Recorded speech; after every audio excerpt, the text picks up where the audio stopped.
Hello, and welcome to today's HDI webinar. We're glad you've joined us for Getting IT Right, How Automation Impacts the ITSM Value Chain. I'm Tim McElgan. I'm the Editorial Manager and Principal Analyst at HDI, and I'll be your host for today's session. A few housekeeping announcements before we get started. If you have any technical difficulties during today's session, simply hit F5 or Control R, I believe, on a Mac. I'm not a Mac guy, to refresh your browser window. And if you need further assistance, please click on the yellow help icon below the slides and somebody will get back to you right away. We do encourage you to ask questions at any time during the discussion. To do that, simply type your questions in the Q&A window on the side of your screen and hit the submit button. We'll get to as many of those as we can. We've got a lot to cover today, so we may end up with no time for Q&A, but we'll try to answer your questions offline if that happens. Additional resources related to this discussion can be found in the resource list widget located in your console. Feel free to download those and share those with your colleagues if you find them interesting. And then today's presentation will be available on demand shortly after the completion of the live event, and you'll receive an email reminder once it becomes available. You'll be able to download that if you wish. Finally, thank you very much to Team Dynamics for sponsoring today's discussion. And with that, let's go ahead and meet today's panelist. Vons Murphy is a senior ITSM consultant at i3Works and an experienced and award-winning service manager professional. I'm having a little trouble with my words today. Vons holds numerous certificates, including ITIL, SDI, COBIT, ISO, and many others. Vons has a long history as a service management architect, consultant, and evangelist. She's an author and reviewer for multiple ITSM's tools, educational programs, and best practices documents, and is a recipient of the ITSMF UK Thought Leadership Award. Vons blogs at the ITSM Tools website. Next, Chris Tozzi is a freelance technical writer and editor. He specializes in topics such as DevOps, information security, open source, and cloud computing. His most recent book, For Fun and Profit, A History of the Free and Open Source Software Revolution, was published by MIT Press in 2017. He's also a senior lecturer in IT and Society at the Rensselaer Polytechnic Institute in Troy, New York. Finally, Andrew Graff is the Chief Product Strategist for Team Dynamics. His passion lies in helping organizations thrive in an ever-changing environment. He's well-versed in the common issues facing IT leaders. As the need for increased IT maturity rises, he works with Team Dynamics customers to help them leverage automation to map out a way forward for their organizations. Welcome, Vons, Chris, and Matthew. Thank you for joining us. Okay, let's set the stage for today's conversation by getting your views on the top reasons to consider automating service management and where things stand for the service desk today. Andrew, let's go ahead and start with you, and we'll follow that with Chris and Vons. Go ahead. Yeah, sure. So I think what we see generally is that the field of technology in any one organization ecosystem has been growing exponentially. Point solutions, cloud solutions, departmental solutions. The scope of what these service organizations are being asked to do is just so much more complex than it was even just a handful of years ago, and we don't see that stopping. So what we're finding most of the time is that, A, the leadership is looking for ways to improve how the service organization operates. And the expectation from their customers is that they're going to be able to get service fulfillment as near as to instantaneously as possible, and they want to be able to reach out and gather information and self-serve 24/7, 365. So there's a lot of challenge there. Some of the reasons that we see organizations, just a few, and I think the primary reasons, turn to automation are, number one, and in no specific order, number one is just how do we take resources that are stretched very thin and improve the level of service we offer? Well, we can't do that if we're doing mundane, error-prone tasks constantly, which make up a tremendous amount of time. You know, a recent study found that resources in IT typically spend over 5 hours a week doing tasks that could be easily automated. If you add that up over a year, that's months per person. So imagine if we could free that time up. Secondly, there's a lot to be said for automating complex processes that are error-prone, that take a long time, just from a continuity standpoint. So rather than human-induced errors, we only address the technical issues around a process, and quite frankly, it's a morale issue. You know, you have a job market that has never been better for team members, And if they're tasked with doing things that are mundane, terribly stressful, and consume a lot of their time, why not change? We're seeing organizations really look at how do we improve the lives of people at every level of the organization. And I think it also helps improve service. So when somebody can get near instantaneous response through an automation, the client is typically very happy about that, right? That's something that I think all of us really appreciate. And so on the other side, when we're serving our customers, that's also an area of appreciation. Those are just a few of the things that we see really driving this, I'd say, tectonic shift in the mentality around service to automation first. Great. Thank you, Andrew. Chris, I know you talk to IT leadership all across the globe. What are your views on where things stand with automating service management and the service desk? I mean, for me, I talk not just to IT leaders, but also to software developers. People call themselves DevOps managers, SREs, and what you see across the IT industry as a whole, not just related to service desk management, but everything from software development to reliability engineering and so on, is this sort of broad push for automation, right? I mean, if you look at how software development has changed over the past 10 years or so, 10 years ago, it was still okay if you only updated your app like once a year. But today you're supposed to, push out continuous updates, right? 10 years ago, it might have been okay to have, an SLA of like 98%, but today you're supposed to have, right? At least if you're AWS, you famously promised 11 nines of availability, right? At least for S3. So against that backdrop, my sense is that IT managers feel this pressure to sort of up the ante when it comes to delivering on reliability and delivering on, rapid change. And obviously automation is, a key ingredient to sort of achieving that kind of next level performance. At the same time, though, and I mean, I think this is interesting to think about the tools, I see sort of disparity between the types of tools that IT, service desk teams in particular have traditionally had access to, and the types of tools that like software developers have access to, right? Like, DevOps teams now have all these great like CI tools, modern source code management tools that help them automate really complex processes that used to take a long time. I don't see that same kind of tooling necessarily being adopted by, IT teams, people who are responsible for doing support.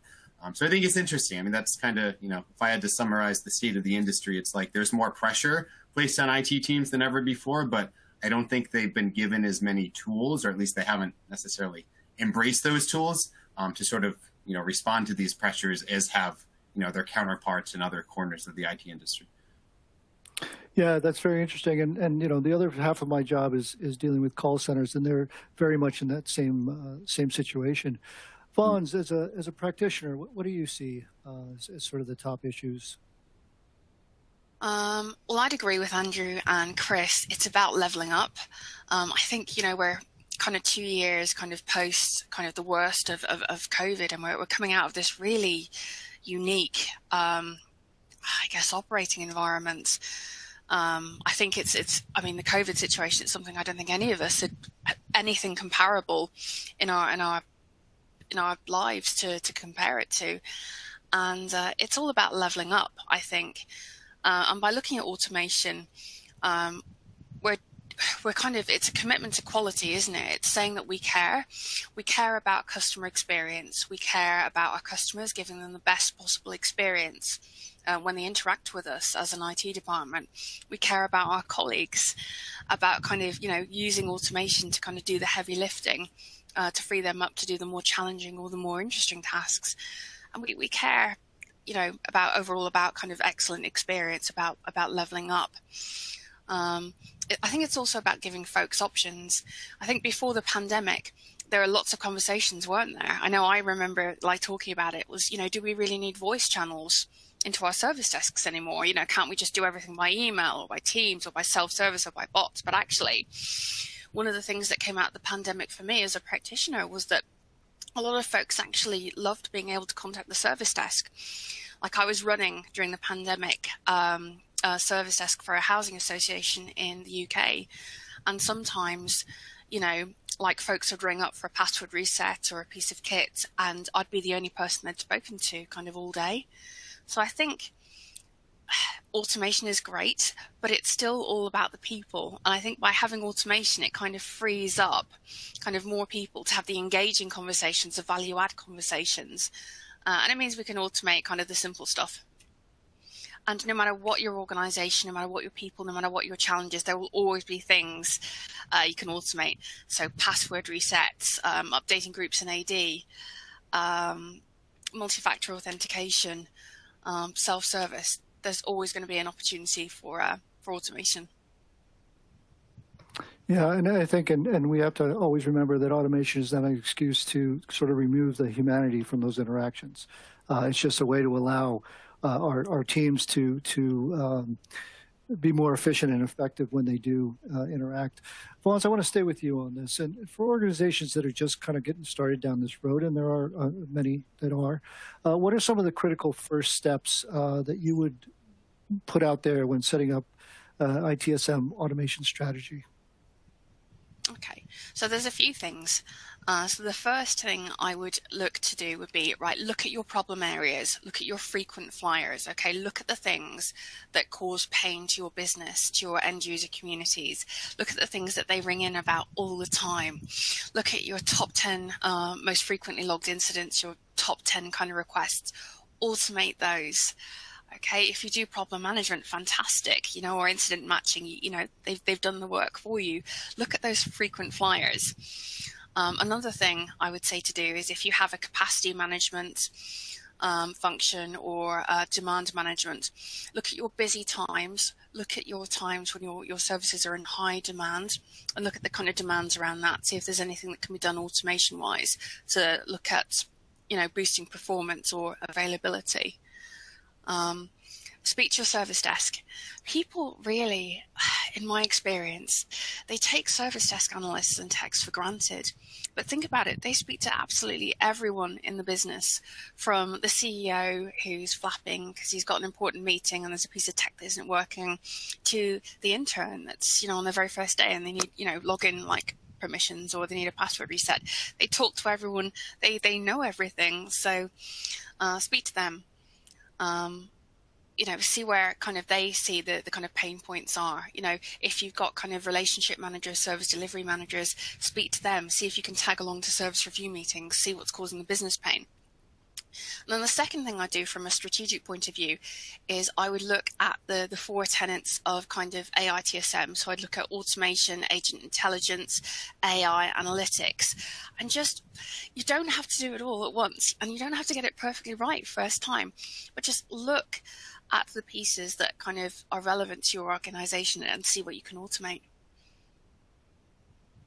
And then go from there, building it over time.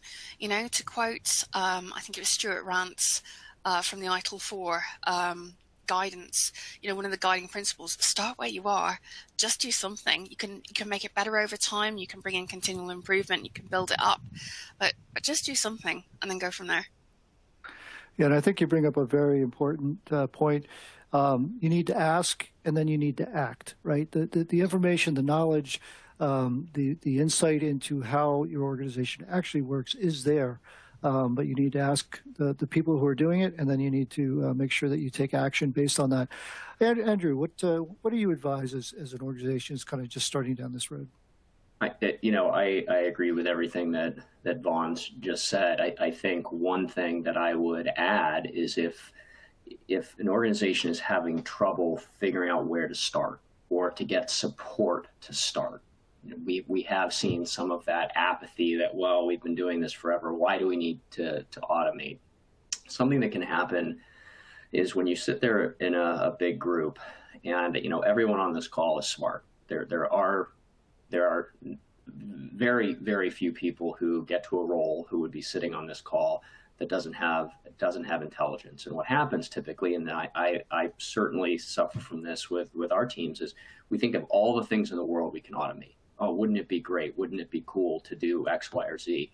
What we have found that the organizations that get the most traction, they start with a pain that everyone recognizes. So they distill that list down and say, you know what? The first thing we're going to do, the very first thing we're going to do is automate the way we add group permissions, because that drives people crazy. It drives executives crazy. Everyone will find relief.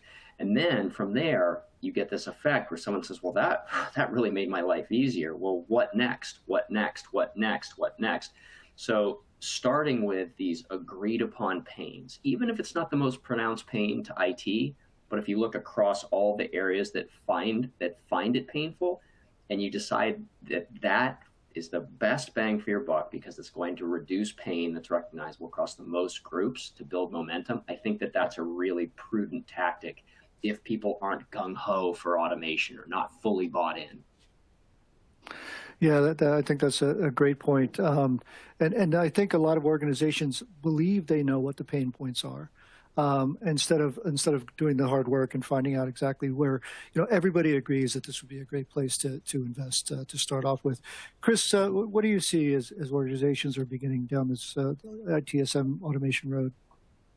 I mean, I think Andrew and Vaughn's put it really well. I don't know that I have a whole lot to add other than, maybe it's important to think too about some of the long-term issues, things that you don't necessarily think about until they're right in front of you. I'm thinking of issues like security, right? Like how do you automate but make sure that you don't compromise security in the process? Or how do you should have at least a plan for trying to measure costs so that later on you can figure out whether what you're doing is cost effective, and then make sure that you plan in an opportunity to change gears, whether that means changing tools, changing processes, maybe deciding to automate different things because it turns out that the type of work you did automate is not actually the most cost effective to automate.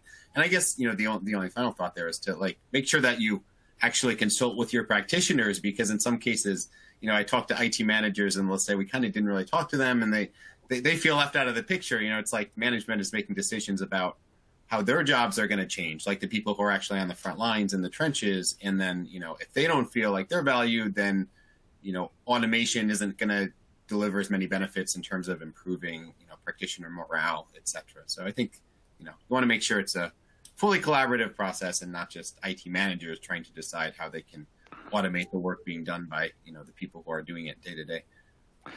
Yeah, no, the worst thing you could do, I suppose, is automate the pain points, right? Automate the creation of pain points, I guess is what I mean. Yeah.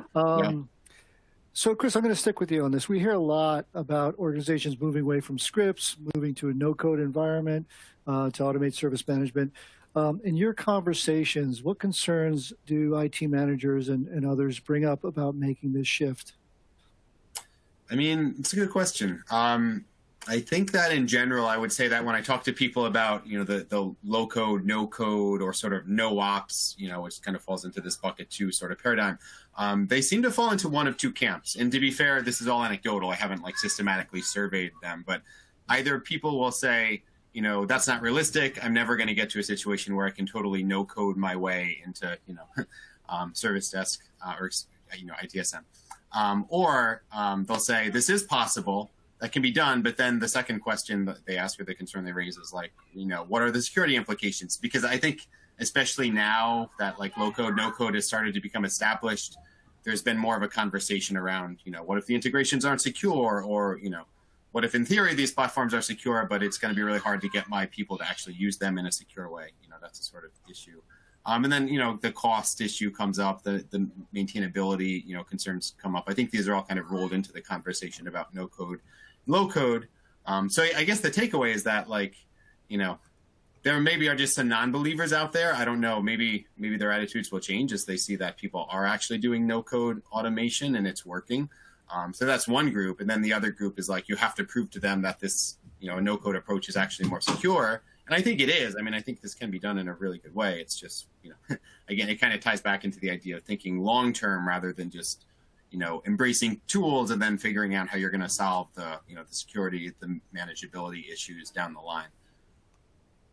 Yeah, I'm old enough to have seen many sort of technology evolution breakpoints, and in a lot of cases they were breakpoints.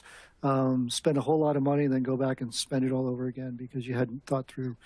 Vaughns, what do you hear from your colleagues, other practitioners, and what do you advise as you're talking to those folks? Well, Tim, I'm also old enough to remember the old days, and I am team codeless delivery. I really am. Do you remember when not only would you have to go out and you'd spend thousands and thousands of dollars or pounds or euros on a tool? So you'd do that, you'd write the business case, you'd, have it built, you'd have it implemented, you'd have to host it because SaaS wasn't a thing when, in the very old days. Network configurations, the whole 9 yards. But not only that, every time you wanted to make a change to that tool, you'd either have to faff around with like 500 million layers of code, or you'd have to pay expensive consultants to come in and make the changes for you because it was so complex. Every time you wanted to roll on like a new process or create a new incident form or change the parameters of something, it would be a code change, which would mean a release, which would mean potential downtime, which means potential kind of defects, errors. I mean, crazy times, right? Whereas now we're moving towards like a low code, or for some ITSM tools, they've gone completely code free. They've gone codeless. Everything's wizard driven, or it's drag and drop. So you can spin up new processes like in a similar way to like, creating a diagram on Visio.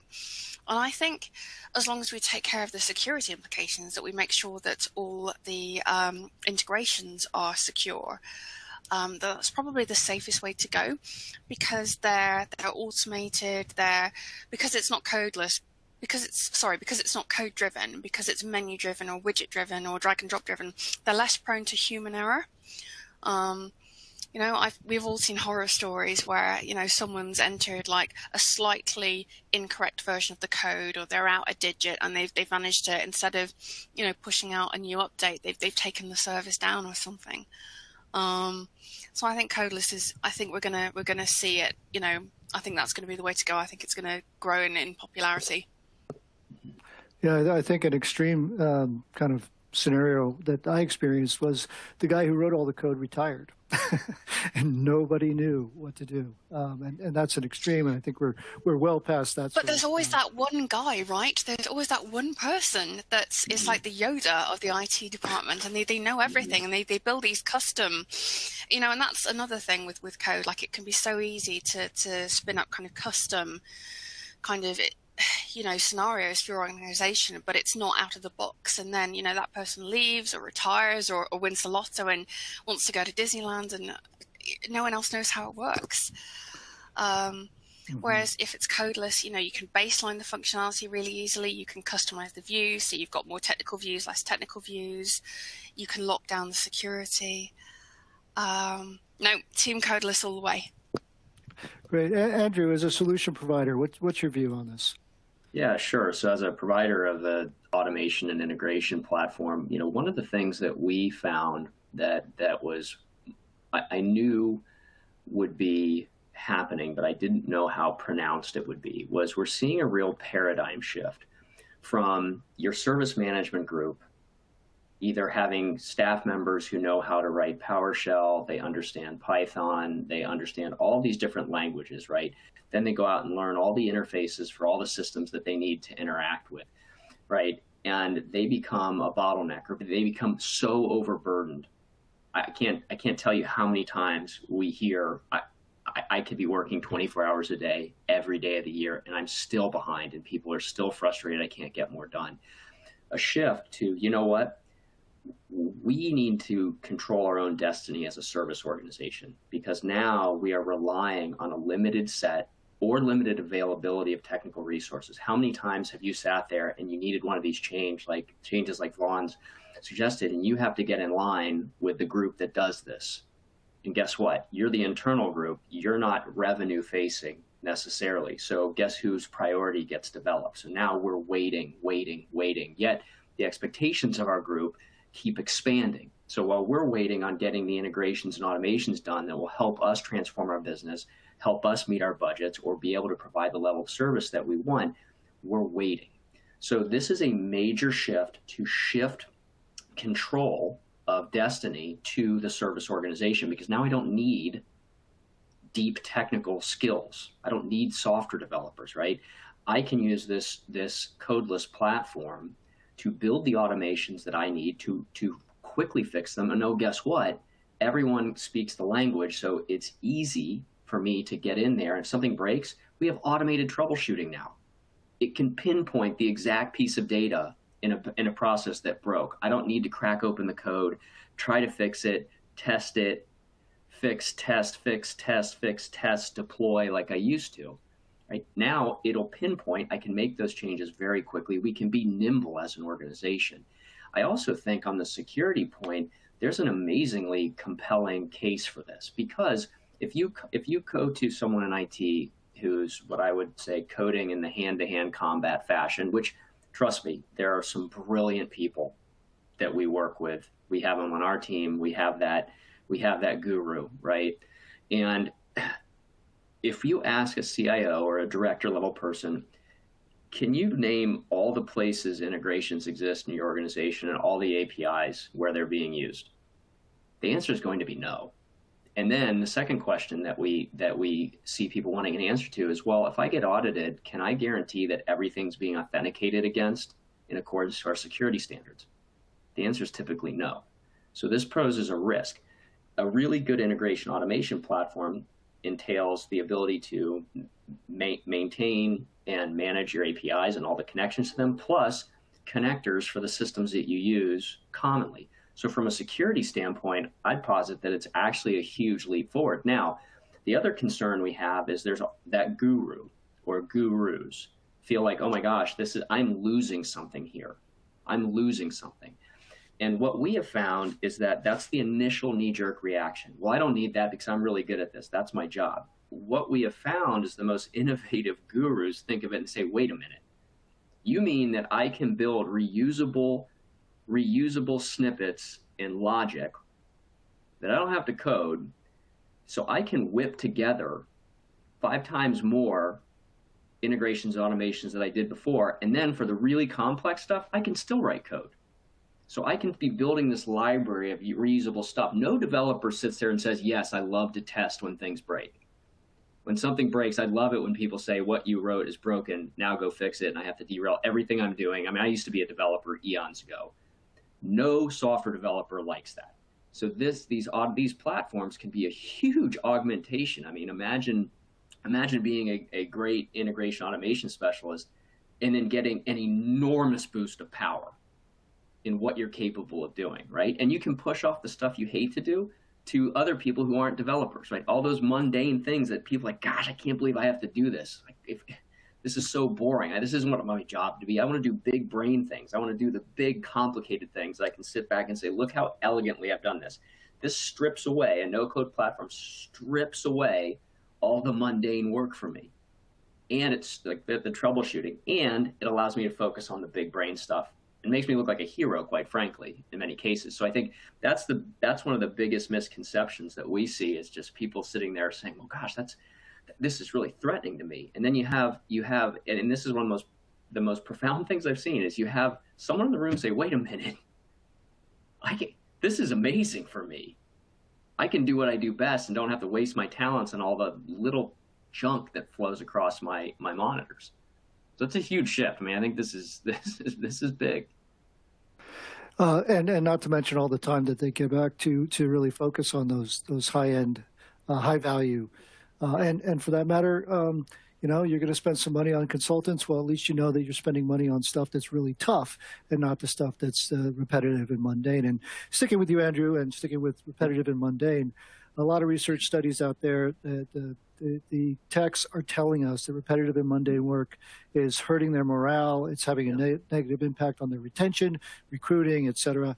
Given that much of the work that's now done by level 1 techs, that's what's really being targeted for automation. I wonder about the impact of that on a talent pipeline, right? So workers aren't usually coming in the door with level 2 expertise. They advance by tackling the grunt work, learning as they go, et cetera. So how do organizations, or how can organizations address that issue while still achieving all the benefits of ITSM automation? It's interesting. I think that is certainly a challenge, but I also would say that I believe that we are entering the golden age of service management, where all of the technology and our knowledge are kind of coalescing together, where we're going to be able to provide exquisite service with fewer resources than we had before, that's more fulfilling for the customer and the people providing the service.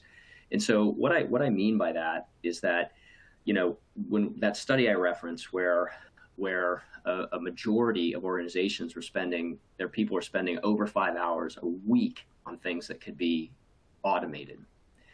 They also said 89% of them said that those mundane repetitive tasks were affecting attrition and hiring, right? This is a big deal. So what I'm seeing is a shift. So a shift to an automation first mentality. And think about the tier one tech. The less time I need to spend on the mundane, and it's not like if we automate it at tier one, well, all of a sudden when I get to tier two, we're not going to be automating that anymore. That allows the tier ones to spend more time on higher value, higher urgency items, or when, to Vaughn's point, somebody wants to talk to somebody. I don't feel like I have a queue building up that's just going to cripple me in my metrics. I can actually spend the time. I can also do more thorough work. So we can raise the level, and the measures might change for a technician. Rather than how much do I get through in the queue, we might be looking more at survey results and how much upsell we had depending on the industry, et cetera. I think it's a change. And I think the challenge becomes, how do we train people to get to the tier 2 or tier N? How do we do that? I think that's where the work can be done to provide that career path. Now, what I will say is automation first mentality in service has opened a new career path for people who aren't software engineers. A lot of people in tech support are smart, right? They probably could be a software developer if they wanted to. And that evolution, there is now a new path for somebody to be thinking about, what else can we automate? What else can we automate? So I think that the opportunity here is great. I think the challenge is, how do we map the needs at the tier 2 to that tier 1? I think the tier 1 experience is going to be far more fulfilling than it ever has been. But I do think that is a challenge. And I would be lying if I had all this figured out, right? That's organization specific. But I think that's where the effort's going to be spent. Yeah, that's interesting. In my former life, I talked to consultants a lot in terms of like analyzing the consultant industry, so to speak.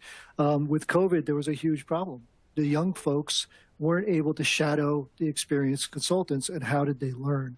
And more importantly, to these companies, how did they get to the point where they could bill, thousands of dollars an hour? Chris, can you talk a little bit about what you've seen there in terms of, as we automate the more mundane work, how do we deal with what the newbies, so to speak, the younger cadre of workers needs?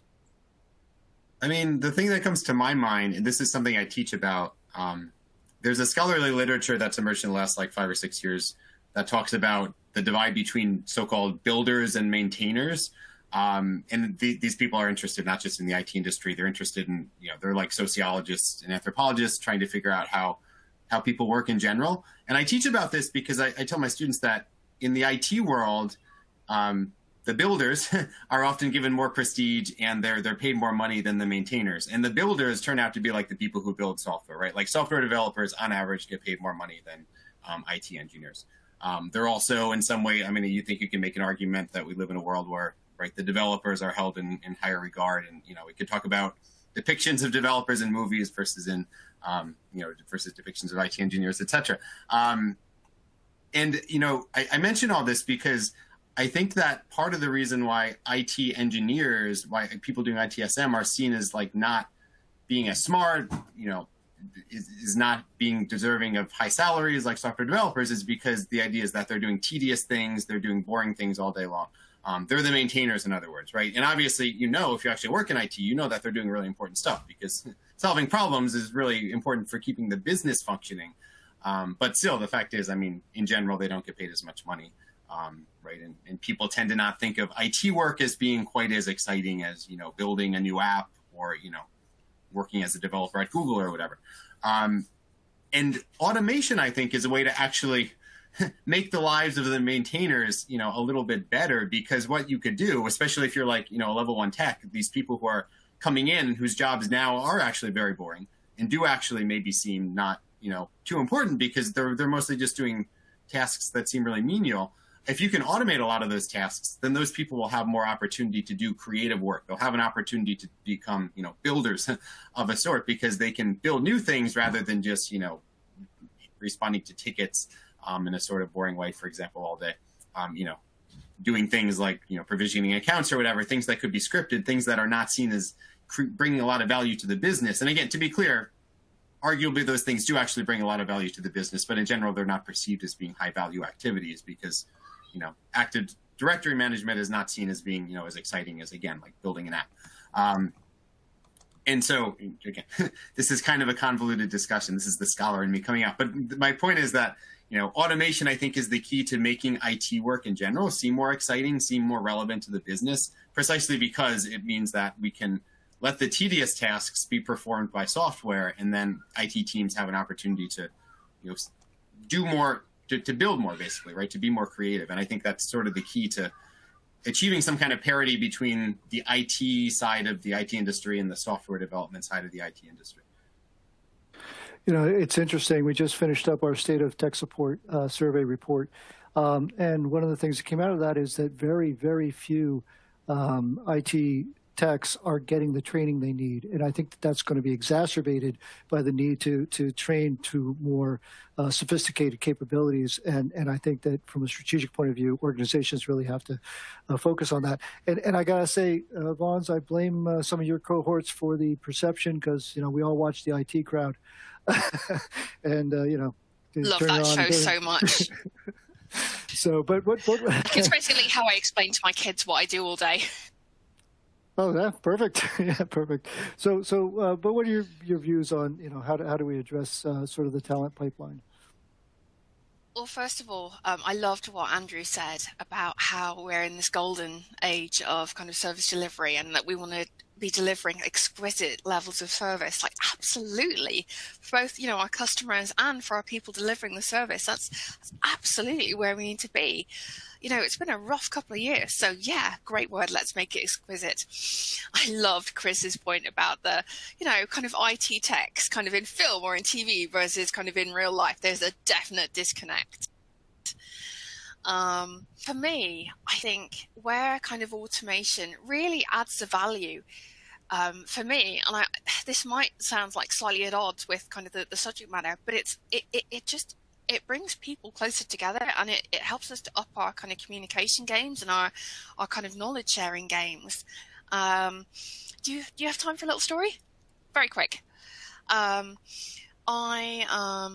do we share knowledge? And this is so important. So I've been in IT forever, and I started out as a techie. And in the late 90s, I was like a second line tech support at a telco company. And our email platform was Lotus Notes. Does anyone remember Lotus Notes? It was awesome. But it was also clunky and like a little bit complicated, to the extent that we had like this dedicated kind of super Lotus Notes kind of third line support team. So any kind of Lotus Notes queries that came through to second line support, all we did was we check, was the person connected to the network, had they actually fired up Lotus Notes, and had they put the correct password in? Because, in the late 90s and early noughties, tech support was slightly different. We had to check those things first and foremost. And that was it. If it was kind of above and beyond that, we would turf it to Notes team. And that used to really frustrate me because it's like, we're second line. Come on, we're techies. We can do more than that.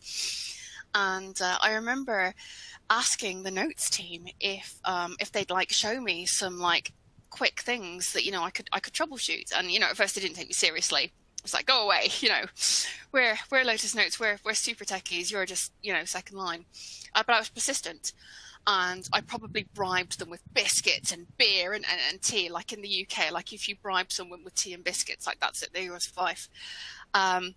But eventually they showed me some kind of quick troubleshooting things that I could do. So I documented those. I shared them with second line. I shared them with first line. So if they had time, because I think they had a 10-minute maximum at the time they could spend on a call before turfing it to second line and then third line, they could try. Then I asked if I could go to their team meetings and just sit quietly in the background, see if I could absorb knowledge that way. and the relationship built. And then, I asked if they could come to our service desk meetings and do like a kind of a show and tell, and they did that. And it got to the stage where, they would proactively tell us things. So if there was a new release of Notes, they'd tell us about that new functionality. When Same Time, does anyone remember Same Time? It was the Notes version, I guess, of Teams or Skypes. It was like a really late 90s, early noughties kind of instant messaging system. When they rolled that out, like the service desk was the first team after the Notes team to get it, because they trusted us, they knew the product, and, we'd play with it and, tell them about any bugs, and we absorbed knowledge.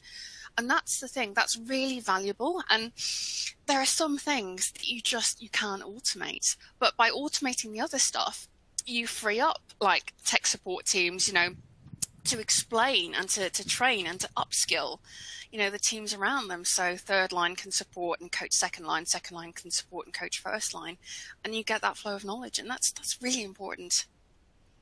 So that's where, I think automation.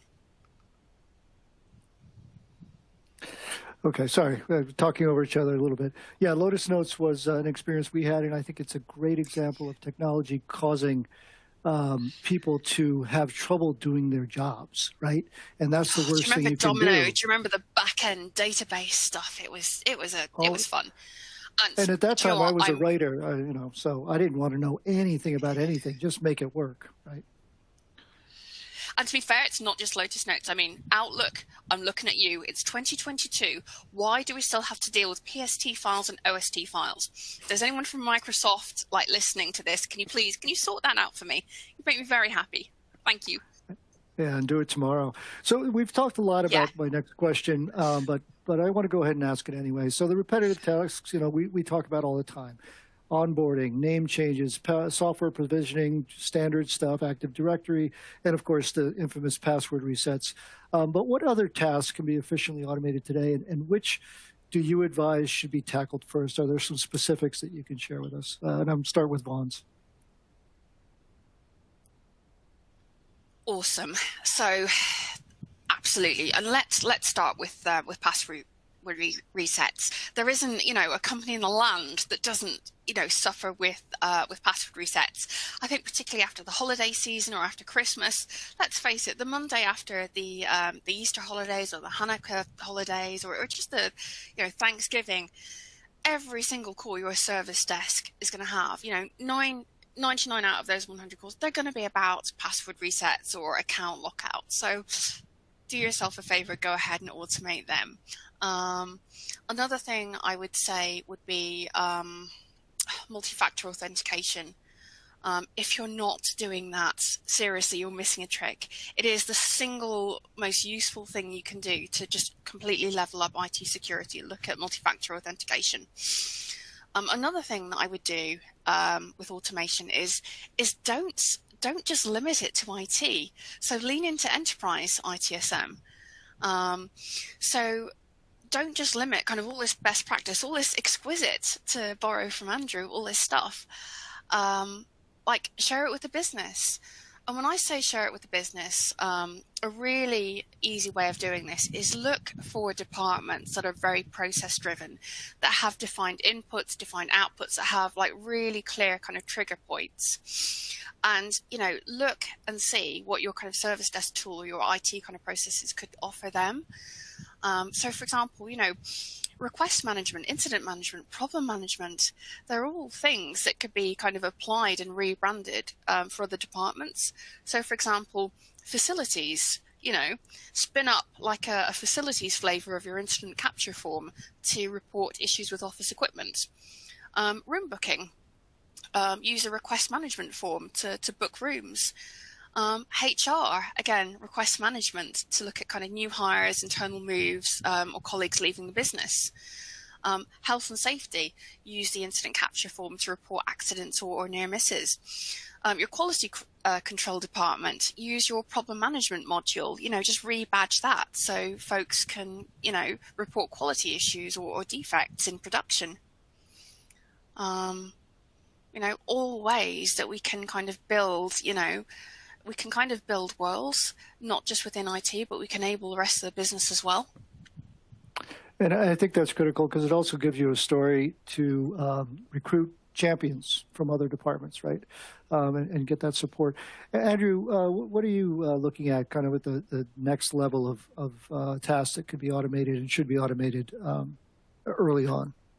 Sure. I mean, I'd agree with what Vaughn said. I also see, to add a couple group permission changes, setting up teams environments. I mean, your service desk is going to be able to quickly point to the things that consume the most time, that are the most error prone. I mean, it's going to vary somewhat for each different organization. I'd also reiterate that automation and integration opportunities abound across the IT ecosystem for departmental IT, for like Vaughn was talking about, HR, marketing, legal, facilities, it goes on. So I think that IT just happens to have a lot of expertise on fulfilling requests and integration automation. So they can be great emissaries throughout the organization. I'd also say that there's a great opportunity for automation around communication. And I think that can be overlooked. So how can we improve via automation, communicating meaningful information to the people we serve about the status of things that they've requested as we move through? I mean, I can't tell you how many times we hear, well, I wish somebody would check the status on their portal or their mobile device before calling us or emailing us again, just to ask that question. So I think there's some ways that we can use different channels and new cadences in communication, and a lot of that can be automated. So it can improve the results for the customer through that. Yeah, just I guess earlier this week, now couldn't be much earlier this week, maybe late last week, I was having a problem and I thought it was, a network problem. And basically I went to the IT sort of site, but I had to go all the way there to find out that there was an outage in a specific part of the cloud service that was impacting my ability to get online remotely and do my work. Chris, what are you seeing as far as when people are going past that first sort of low-hanging fruit and automating some of the more high-level tasks? I think Vaughn's and Andrew brought up a lot of great examples. From my perspective, I think the only thing I could add is that maybe I would think in terms of like what are the greatest priority areas for IT organizations like at a higher level. Because I mean, as Andrew says, and Vaughn's brought up a lot of these examples too, it's going to be easy to look at your service desk and figure out like these are the top 10 things that we're spending the most time on. But from another perspective, you could say like, what does the business want most right now? Maybe right now in the current environment, priorities that come to mind are maybe cybersecurity. So things like making sure you're, decommissioning user accounts really quickly is going to be important, even if it's not the thing you're spending most of your time on. It helps. It's one way that IT can, help meet these demands to, every year, right, the numbers about, numbers of breaches get even worse. And so the typical business today is worried about cybersecurity probably more than ever. And IT can do its part by trying to automate, various processes related to that. I mean, maybe cost management is I suspect, going to become a priority over the next year as we kind of remain in, sort of economically turbulent times. So, think about how IT can, which processes, even if they don't take a lot of time, what can IT do to reduce costs? Although I guess probably the more time a process takes, the more money you save by automating it. Although I guess there are probably also other processes that, by automating them, you can do them more consistently, you can reduce errors, and that can also help. Excuse me. Sorry about that. That is my 5-year-old who, I don't know, I guess he has his own opinions about what to automate. But we'll let him go do his thing. So anyway, what was I saying? So yeah, I mean, cost management, cybersecurity, those things seem to be priorities right now. And obviously these things are going to vary across businesses too. I think he was probably asking you to get his tablet working properly. So it's an IT issue. For automation. So staying with you, Chris, shift left, right? Moving more support interactions to self-service, whether that's via portal, IVR, chatbot, whatever, has been a focus for IT for many years now. Certainly I'm relatively new to the industry, but it's, was one of the first and most frequently brought up topics that I saw. But when you're trying to increase the utility and therefore the use of self-service, what are some of the changes or enhancements that are needed to current processes. And I'm just curious, like from the point of view of you guys, where does shift left stand in 2022? Is the movement, so to speak, is it succeeding? Chris? I mean, I think by and large, sure. I mean, I suspect that if you compare the numbers today to the numbers 10 years ago, then you would find that, folks are, there is more self-service out there. But I think that said, I mean, right, we shouldn't rest on our laurels. There's plenty of room for improvement. And again, I mean, I don't have specific numbers here. It'd be interesting to actually, survey, find a way to figure out what the state of shift left in ITSM is today, and then find historical sources to figure out what it was 10 years ago. I suspect we're moving in the right direction, but I also suspect that, nobody's really satisfied. I don't talk to anybody, I've not met anyone who says we're totally happy with the extent of our self-service ability and we have no room for improvement. And now, we're moving on to the next problem. I mean, I don't think anybody's reached that stage yet. Yeah, great. Vons, you're in the trenches. You've been told about shift left and asked to execute it for some time now. What's your view on where we stand? Absolutely. I think everyone's more kind of comfortable kind of using self-service. I mean, we live in a world of Facebook, of Amazon. I think Amazon have spoiled us, haven't they? Like, you order the thing you want. Like, if it's not there the day, the next day or the day after that, you're kind of like, well, where is it? And we expect that from our IT departments. And they don't have like the budget or the resources that Amazon do, but we expect it anyway. I think, as with anything, there'll always be folks that are kind of more reluctant, and we need to look at kind of engaging with them and kind of getting them on board. So a couple of ways in which we can influence kind of or drive user behavior. We can incentivize them by offering kind of slightly more favorable SLAs or response times for kind of tickets logged via the self-service portal. So they'll get like a slightly faster response time or a slightly faster resolution time if they use self-service. Another thing we can do is lean into gamification.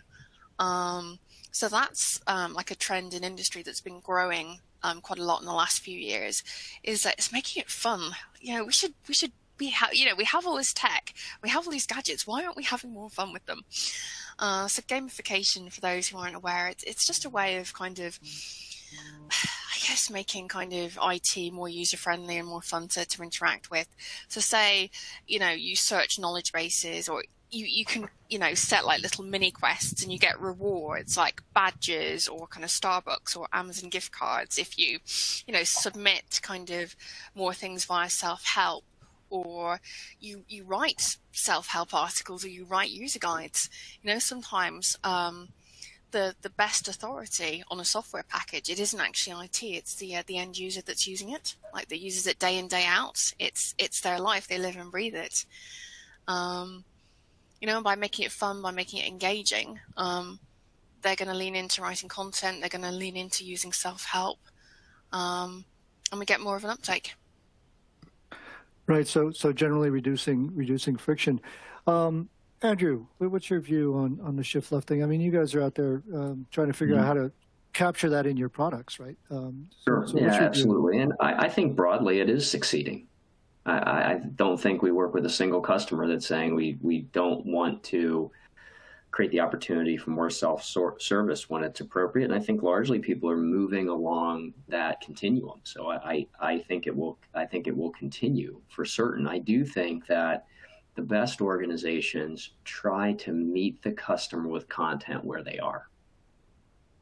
So whatever device they're on, whatever medium that might be, they can find the information easily. So for example, if we have the greatest client portal in the world, but none of that content is searchable via Google, that's going to eliminate a lot of people who are going to be able to make use of that content. I mean, how many different apps do you have on your phone, or how many different apps do companies you work with want you to download?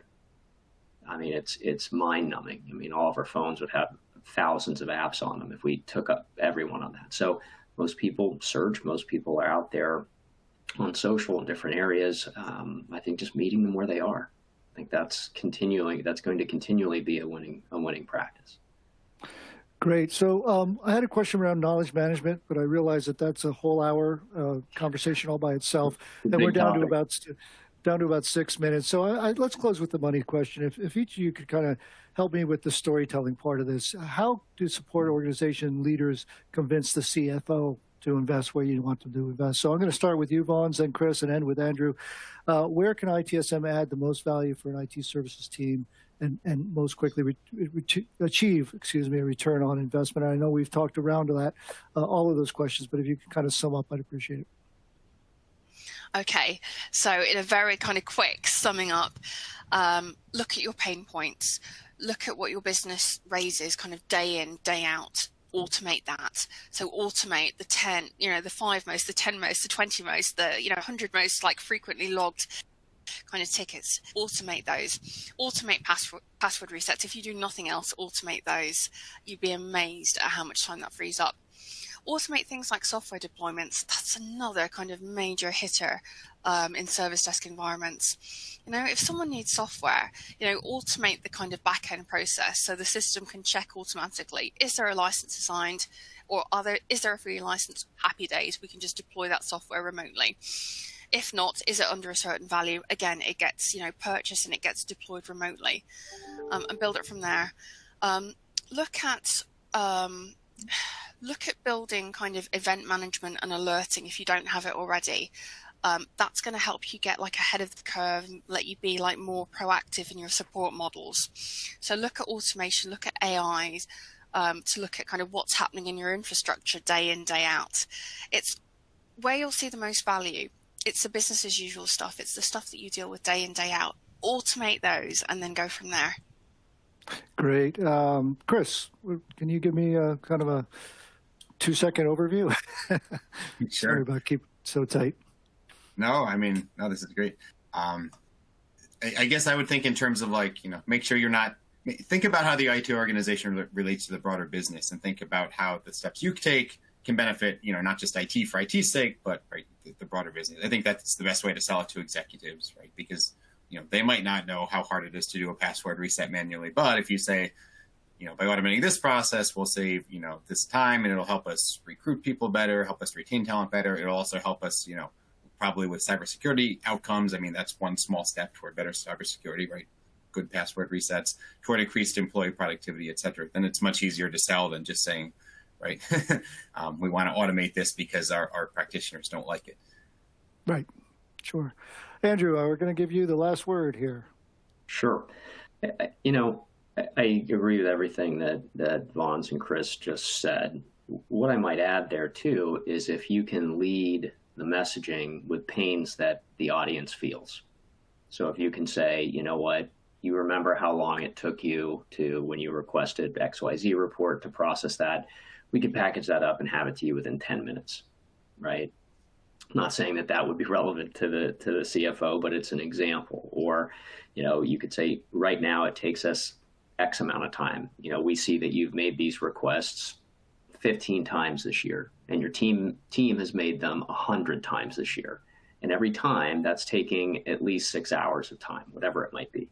And so you can start your business case if you have the opportunity with something that's relevant to the audience. So they relate and say, wow, okay, that would be a big benefit to me. Or they have a strategic objective. Well, something that could be automated is getting in the way of meeting that objective well. So framing it in terms that I think are understandable, or that the audience has experienced is awfully helpful. So that's all I'd add to what Vaughn's and Chris has said. Yeah, so kind of going back to the whole idle concept of value chain, right? Figure out what the business values are. Where can you add the most value, and then take that to the folks with the money. That's all we have time for today. A huge thank you to Vaughn's, Chris, and Andrew. Thank you to Team Dynamics for sponsoring today's session. And thank you very much to all the audience who joined us today.